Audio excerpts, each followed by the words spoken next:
Ladies and gentlemen, welcome to Poland Daily History. Today, we will be traveling to the city of Lublin in eastern Poland to meet with Ziemowit Karłowicz from Theater NN, a cultural institution which safeguards the memory of the city's Jewish population, which flourished for centuries before Germany invaded Poland in 1939 and murdered almost all of the Polish Jews. Yad Vashem, the Israeli institute that documents the people who saved the Jews during the Holocaust, or known as the Righteous among nations, gave out the most credit to Polish population actually for saving the Jews during the Holocaust. And I was wondering if you can tell me how that was being conducted, like the Poles saving the Jews during the hardest of times. Well, we learned a lot during our project that was called Lights Among Darkness. We are telling that even in the darkness of Holocaust, there were some sparks of light, and we are calling them, as Yad Vashem Institute, Righteous Among Nations. These people, Polish people, were trying to save the Jews in the time of Holocaust. You see, during that time, Germans have death penalty for everyone who will help the Jews. Even such ordinary thing like giving a loaf of bread to the Jewish Punishable people. by death, giving him a loaf of bread. And sometimes not only by the death of the man who actually gave this bread, but also for all of his family. This was really crazy, but will you risk your life and life of your family for somebody who you probably don't know, somebody isn't really speaking your language? Thousands of Polish people said yes. Poland has the largest number officially recognized Righteous Among Nations from all around Europe. In Western Europe, there was no death penalty for that. There was prison sometimes, there was a, I don't know, labor camp or something like this. In Poland, death with all of your family. And still thousands of Polish people risk their lives. These people, for me, are the greatest hero we have during the time of war.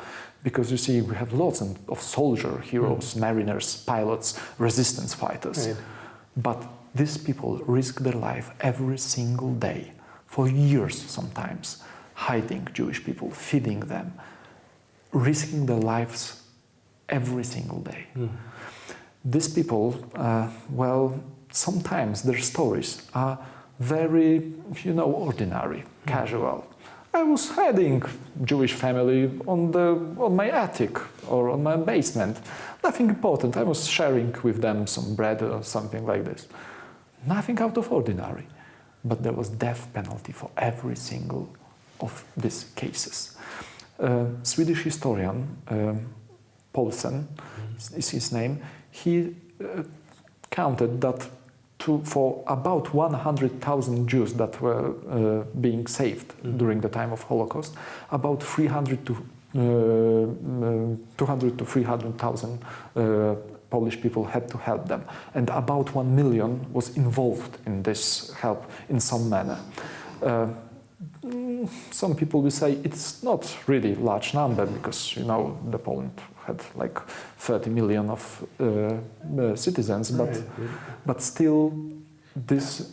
You have to keep in mind that the penalty is death and death for your family. So when faced with the harshest penalties, there's still like the highest amount of population came out and put their lives on the line to save those lives.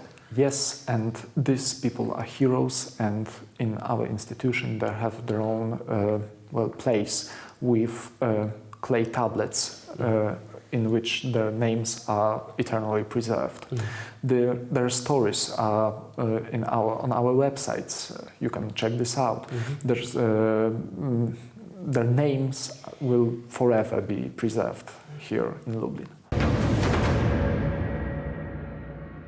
6,863 Poles have been recognized as righteous among the nations by the Israeli Yad Vashem Institute. Yad Vashem gives the honorific to non-Jews who risked their lives during the Holocaust to save Jewish lives.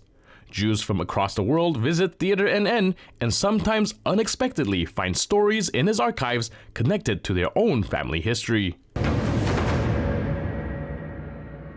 In the process of documenting all the heroes, unsung heroes of this great event, I would presume that people would come to find out that, especially like the Jewish people would find out that their family were involved in this process of Righteous Among Nations. Of course. We have even one family who came to us on a simple trip. They were just here casually checking out our exhibition, and they found out the name of the man who saved their grandfather. And they check out this file. They watched this with, they were really moved by this. They were checking every single page for, I don't know, hour or something. They were, oh, this is my grandfather's signature. Oh, you know that photograph. This is the photograph of the man who saved my grandfather, and so on. They were really moved by this, and they wanted to tell us their stories that we didn't know at that time. There are many other people like this. They were still mentioning the people who saved their lives, the lives of their fathers, and we have even one lady that came from Israel just to commemorate the memory who saved her grandfather. And she came also to our place because she knew that we have some information about that man, and she traveled through all of the Poland, through our province, to check all of the place that was connected with her family and the man who saved the life of her grandfather. So there are lots and lots of touching stories like this. People are in Israel, Jewish people are still remembering the Righteous Among Nations. They are still remembering that they were people who were trying to do the right thing in the darkness of times. I remember one lady who came to us to give her testimony, how he survived. Mm-hmm. She was just a little bit helped by a few Polish people during the Holocaust. She ran away from the March of Death, from one concentration camp to other. And she decided, when she was signing her testimony, mm-hmm. she didn't use Hebrew letters. No. For the first time in 70 years, she wrote her name in the same manner she wrote the letters in a Polish school. There were her children all around her, and they were shocked because, oh God, you never wrote like this. Yes, but here in Poland, I will write in these letters. And she wrote in her Polish name and her Polish surname in Polish letters, Latin letters. Are there any events here you organize where the Holocaust survivors meet the heroes of the Righteous Among Nations? Our greatest project that was performed in the year 2000 was actually about this. We gathered as many Holocaust survivors as we could from Israel, Western Europe, Poland, mm-hmm. and also as many Righteous Among Nations we could reach from all around our province, our town. Mm-hmm. And we put them into two ranks. One was from the place where there was a great Maharshal synagogue, mm-hmm. the pride of the Jewish people in our town, and the rank led to our gate. Mm-hmm. And the head rabbi of Poland, Michael Szudrich, took some earth from the place that there was a synagogue before, and he gave this urn to the Holocaust survivors. And they were walking and telling their stories. You know, there were thousands of the citizens of our town, mm-hmm. all around, most of them carrying candles and so on in their hands. Mm-hmm. And they were walking through the streets of light, mm-hmm. telling their stories to dozens of microphones of television, radio stations and mm-hmm. so on. They were telling their stories, how they survived.